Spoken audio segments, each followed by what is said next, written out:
Well, it's time to reveal who has been chosen to carry the Windsor morning baton forward, to use an Olympic metaphor. Since Nav Nanois decided to step down from hosting duties several months ago, CBC Windsor has been looking for someone to fill the position. I've been filling in as the host, as you know, while Peter Duck has been taking on my producer role behind the scenes. He's here with the announcement. Good morning, Peter. Hi there, Amy. So we have the new host here with us in studio, and we'll just let this music speak for what it is, who could be the next new host of Windsor Morning. Amy, what you want to do? I think I could stay with you for a while, maybe longer if I do. Aw. You're going to stay longer, right? Thanks, Peter. That was nice. So it's you. It's Congratulations. me, guys. Hi. Now, we've heard you tell us quite a bit about yourself over the past 10 months that you've been filling in pretty much full time in this role. You insert some little words here and there that give us an idea of who you are. But if people are just catching up, just tuning in, where did the Amy Dodge story start? Where did you grow up? I grew up just outside London, outside Strathroy, if you want to get a bit more specific. I want to get even more specific. Caronwood Acres, Lot 11 concession.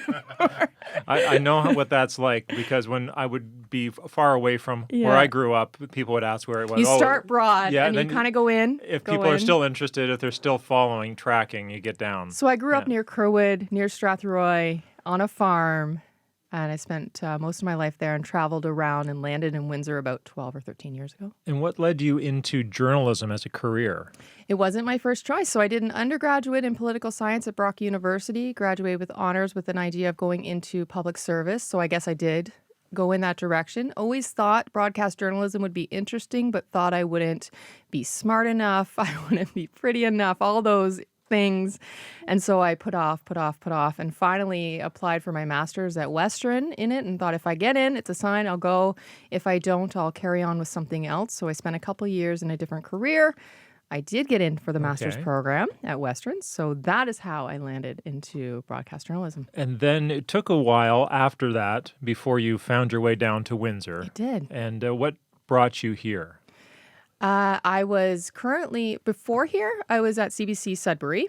I was backfilling somebody who was on a long-term leave. They successfully came back to the station, which meant I was laid off. And some of the coverage I had been doing at the time with Elliott Lake gave me a national voice. The mall collapsed, killing 2 women and injuring dozens others. And that had my voice appearing on World Report Daily, Newsnet. And so the managing editor here at the time reached out to me and said, hey, if you're up for grabs, we'll take you. That excited me because it moved me closer to home. I was familiar with the city. And at the time, Makta Gebrselassie, who was one of my best friends, was working here. Yes, I remember her well. Now, a lot of your early work at CBC Windsor was out in the field. You did a lot of TV stories. What was it about hosting a daily radio show that interested you? I think it's the ability to really be present in the story, to live in the story longer. With the daily grind and the turnaround of being in the field, I do like that, which I'm going to bring to this role, going out and doing stories face to face. But in the studio, it's a different tone. It's a different intimacy. You can have longer conversations. There's more compassion that can be had. I can ask the direct questions. You can hear the more fulsome interview as an audience member. Not the 10-second clip. It is. And it's just, it allows us to have conversations we can't have in that minute and a half news story that we typically do. Now, you have had a chance to test drive the role of hosting Windsor Morning since last October. What have you most enjoyed about this? It's such a surprise how much I actually enjoyed it. I thought it was a temporary gig. We expected Nav to come back. So I came into it knowing I had nothing to lose, to be honest. I was just myself, my quirky, high energy. I asked questions that maybe I wouldn't have asked or I would have tiptoed around before.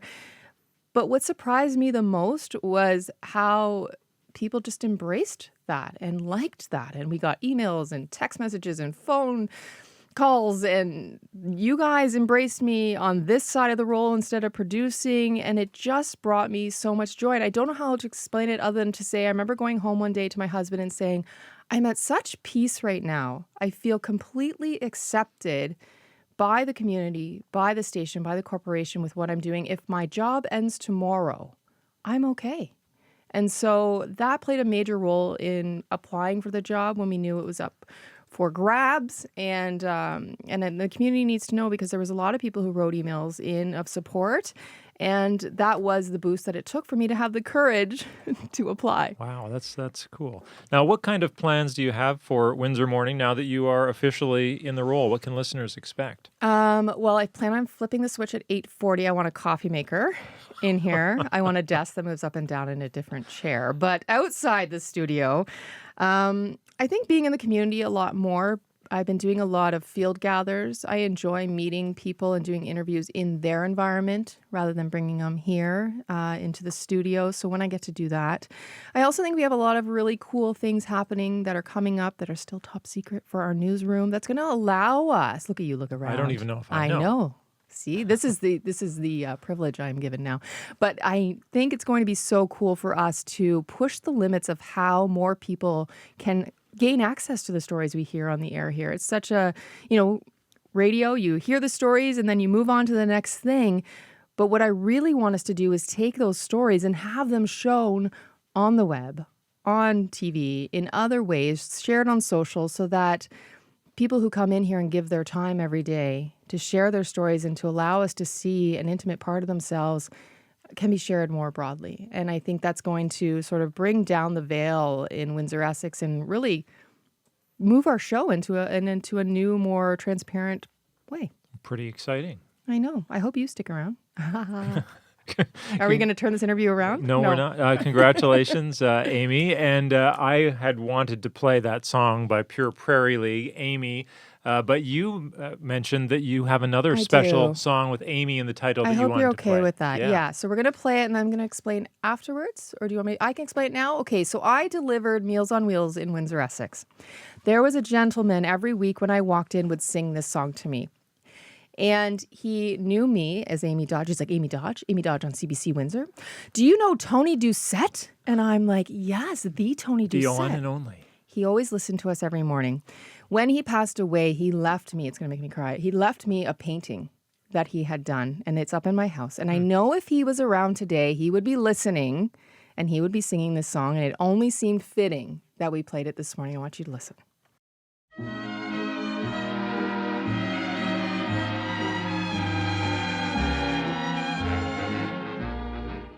Once in love with Amy, always in love with Amy, ever and ever fascinated by her, sets your heart on fire to stay. Once you're kissed by Amy, tear up your list, it's Amy. Ply her with bonbons, poetry and flowers, moon a million hours away.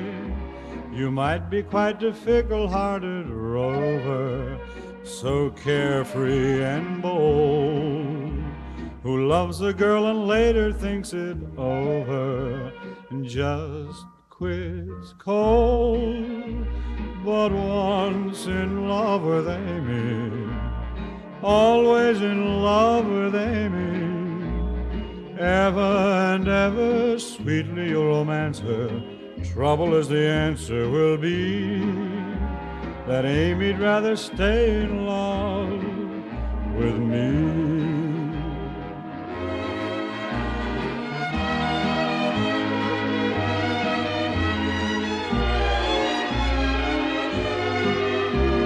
You might be quite a fickle-hearted rover, so carefree and bold, who loves a girl and later thinks it over and just quits cold. But once in love with Amy, always in love with Amy, ever and ever sweetly you'll romance her.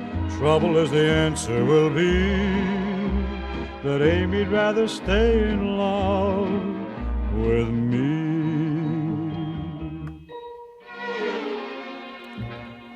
Dean Martin, once in love with Amy. A little dedication there to one of our loyal long-term listeners who has passed away since, but used to sing that song to me every time I brought him his meals with Meals on Wheels. The time is 8:21, which